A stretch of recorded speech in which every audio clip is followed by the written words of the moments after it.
unless your doctor tells you otherwise, stop wasting your money on these 7 supplements. Number 1, calcium supplements. Huh? I'll bet you your doctor is telling you you need calcium for strong bones. I bet you all the milk advertisements you see on TV tells you you need calcium for strong bones.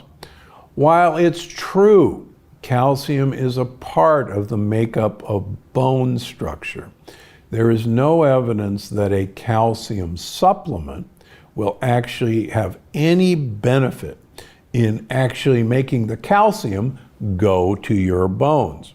In fact, there's some evidence that calcium supplements will deposit calcium in your blood vessels where you don't want it. So you get plenty of bioavailable calcium in the foods you eat, particularly in vegetables, in dark leafy greens. And there's actually a not insignificant amount of calcium in animal protein and fish. Interestingly enough, people who have some of the longest life expectancy, the Acciarolis in southern Italy, are small fish eaters, anchovy eaters, sardine eaters. What are they eating? They're eating the calcium in the little bones of these fish. And so if you really want to spend your money on a calcium supplement, buy some sardines, buy some anchovies. That's the way to get your calcium. Number 2, multivitamins. So multivitamins have been around forever. Unfortunately, multivitamins were developed based on examination of 20 college students in New York City in the 1920s, when the federal government was trying to determine what would be the bare minimum amount of various vitamins and minerals that somebody should have to avoid diseases. Diseases like beriberi, diseases like pellagra, which you probably never heard of. And they wanted to find the bare minimum that would be necessary.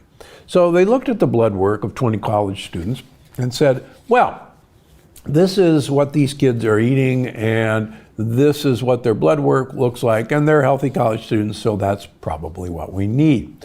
And that was actually the basis for the recommendations of the minimal daily requirement of vitamins and minerals. Now, the minimum daily requirement, unfortunately, has nothing to do with the amount you need for good health. That's totally different. I'll give you an example. The minimum daily requirement for vitamin D is about 400 international units a day. And yet, the University of California, San Diego, research shows that the minimum daily requirement for prevention of cancer is 9,600 international units of vitamin D3 daily. And that's nowhere near 400 international units. Recently, there's been a very good paper showing the higher your vitamin D level is in your brain, the better your neurons work. Exactly the opposite of what a minimum daily requirement of vitamin D would say. 80% of Americans are deficient in vitamin D. Regular vitamin C tablets. Now, vitamin C is essential. Let's make no mistake about it. We, unfortunately, like most other animals, do not manufacture our own vitamin C. So we have to acquire vitamin C from our diet. How do we do that? Well, long ago, it's conjectured that great apes and us stopped making vitamin C because we were always eating vitamin C, living in tropical rainforests, not only in the fruits, but also in the leaves of the plants that we were eating. Guinea pigs don't make vitamin C for the same reason. They get it from their diet. Strangely enough, vitamin C is made from glucose. And there are 5 genes that control this, 5 enzymatic steps that take glucose and turn it into vitamin C. We lack the 5th gene. It's a ghost gene. Why is that important? Let's take rats. Let's genetically engineer them so that they carry the human vitamin C producing pathway where the 5th gene is a ghost.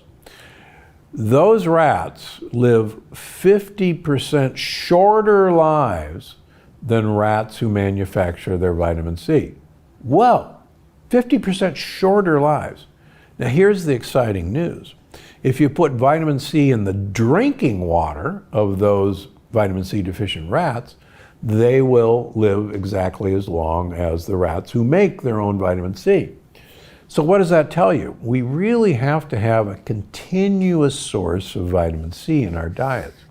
How do you do that? Well, if you just swallow a vitamin C tablet, that vitamin C is a water-soluble vitamin, and it will be gone out of your system in about 2 to 4 hours. So the options are take timed release vitamin C. I personally take 1,000 milligrams twice a day of timed release vitamin C.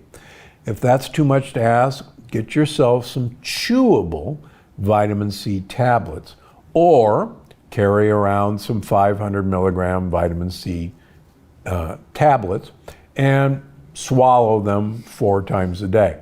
But what you're looking for is a continuous exposure in your body to the benefits of vitamin C. But just swallowing one once a day is really not going to do you much good. Number 4, ketone drinks. Okay, ketone drinks are a hot item. You want to be able to swallow your ketones. Here's the problem. Ketone drinks, quite frankly, taste terrible. And they're really expensive. And there's so much easier, cheaper ways to make ketones. And that is MCT oil. So if you're going to have a ketone shot, just have a tablespoon of MCT oil. The MCT oil will produce ketones automatically. And it's cheap, and you can even buy it at Costco. Don't waste your money on expensive ketone drinks. Number 5, low quality probiotics. Here's the problem with probiotics. The vast majority of probiotics you're going to spend your hard-earned money on are probably not going to make it past the acid in your stomach to populate the gut that you need. So if you're going to get probiotics, look for either spore-forming probiotics that will resist gastric digestion, or look for probiotics that are enteric coated, that resist gastric acid and will dissolve once the probiotics get to their destination in your intestines. So gotta know the delivery device. Now the other thing that's important to realize about probiotics is that almost all of these probiotics are not native to our gut. And they will go on vacation in our gut if they can get to your gut, but they'll leave after a couple weeks. So probiotics are something that should be a part of a continuous maintenance program for your gut. The vast majority, though, of probiotics don't have these characteristics. Don't waste your money. Number 6, vitamin E. Vitamin E, most vitamin E that you're going to buy, either in a multiple vitamin or separately, is actually the wrong form, the wrong isomer of vitamin E. And you should realize that vitamin E is actually 2 different classifications of vitamin E. There are tocotrienols and tocopherols. And there are only certain ones of the tocopherol family and the tocotrienol family that are any good. And if you take one with a broad spectrum vitamin E, the benefits of some will cancel out the benefits of the other. So don't waste your money on vitamin E supplements. Number 7, iron. As many of you know who have read and followed me, iron is one of those compounds that ages us. We rust from iron. And studies show that people who donate blood actually live 7 years longer than people who don't donate blood. And women live 7 years longer than men, partially because, as you know, you donate blood once a month for a good half of your life, whereas men don't donate blood every month for half of our lives. Yes, occasionally you can be iron deficient, and you should have your iron level checked periodically. Some women have very heavy periods and may need supplementation temporarily with iron. Men, if you have an iron deficiency, or women after menopause, if you have an iron deficiency, that's cause for your doctor to go looking for why that is. Because blood loss is the cause of iron deficiency as we get older, and there's nothing in you that you should have blood loss. So, back to the subject that supplements don't help.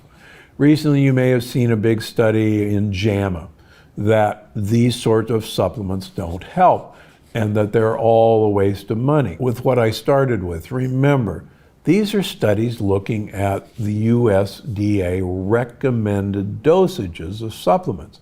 And quite frankly, it's no wonder that they couldn't find that these supplements help, because the dose was much too small. So anytime you see these studies, don't throw supplements under the bus.